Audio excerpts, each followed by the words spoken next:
contract that was ratified by the Teamsters, and overwhelmingly actually, and just kind of go over some of the highlights of the Teamsters contract. I sent that to you, but some of the things that I wanted to point out are that we did make sure that we kept a very strong management rights clause, and we still have, right to set, hire, fire, set performance evaluations, critiques, everything like that. And union stewards, we are allowing 7 union stewards and 1 alternate. However, we only allowing them 336 hours per year combined for all of them. And that really equates to 4 hours per month times the 7 employees, and not 14 times 12 months. If they exceed this time, then they have to donate their own time up to 168 hours to use for union business. And we did stipulate that only the union steward or the alternate may come to attend one of the meetings or do grievances, not both, and that they can attend meetings of discipline in a witness capacity only. As far as seniority, we did put in a layoff policy with minor revisions that we had currently. There is a displacement portion, but right now they have to displace an employee within their own department first.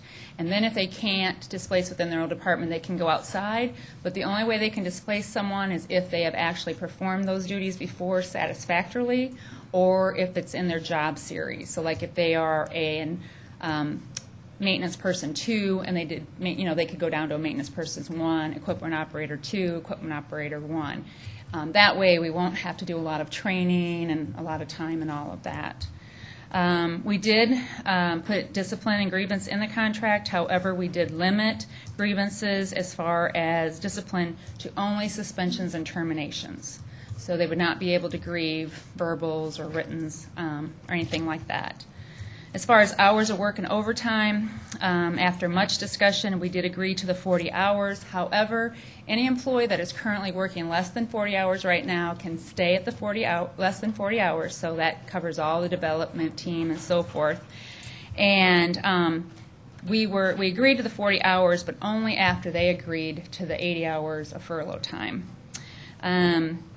They did not agree to reduced hours. However, they did agree in the furlough letter of agreement that they could have, some people could voluntarily offer to reduce hours if we were in a budget crunch. They agreed to employee convenience days. This was done prior to getting the furlough days, where employees could actually, again, volunteer to take additional days off without pay. We did raise the on-call pay from 50 cents an hour to $1 an hour, but this had not been raised since 1988. And in the financial impact, we looked at that, and the pay would result in about a $43,000 increase. Wages and salary, the contract does not provide for any annual raises, and the 6-month probationary or merit increases that they used to get, they have actually put on hold or suspended for this first year, which is good for the county.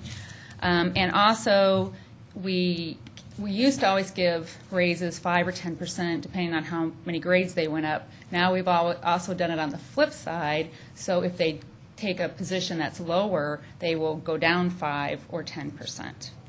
There was no change in health insurance. The only thing that we agreed to is that we could reopen this provision, and that they would have to propose an alternate, though, plan that would be beneficial to both parties, not just one party.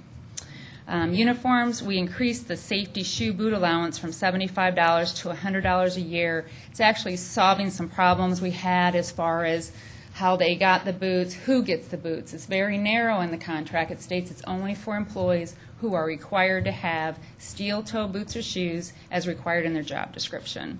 So I've already been receiving some questions because not everyone will receive those if it's not required in their job description.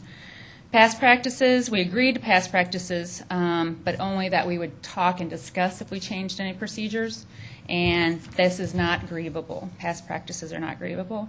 The duration of the contract is for 2 years. However, we would expire it on the 30th day of September, with it being the fiscal year. The savings for the reduced furlough time would be approximately $700 $33,592 in the 2010 budget. $272,542 would actually come out of the general fund. And again, then the boot allowance, what's going to cost us maybe an additional $61.92, but maybe not even that much if we're not doing as many. So actually, the savings with the furlough days is over $684,000 with the contract. So we were pleased that we were able to get that, and we are recommending that the board does approve this contract with the Teamsters Local 79. Any questions? If I may just add, Mr. Chairman, our recommendation is approval, and we thank Cheryl for leading the team that I had the privilege of sitting on, and for Jesse Goodwin and Sidney Gambrell that are here, and also the negotiating team of Teamsters Local 79, some of which are with us today in the room at the back as well. We put a lot of time into this. We learned a lot.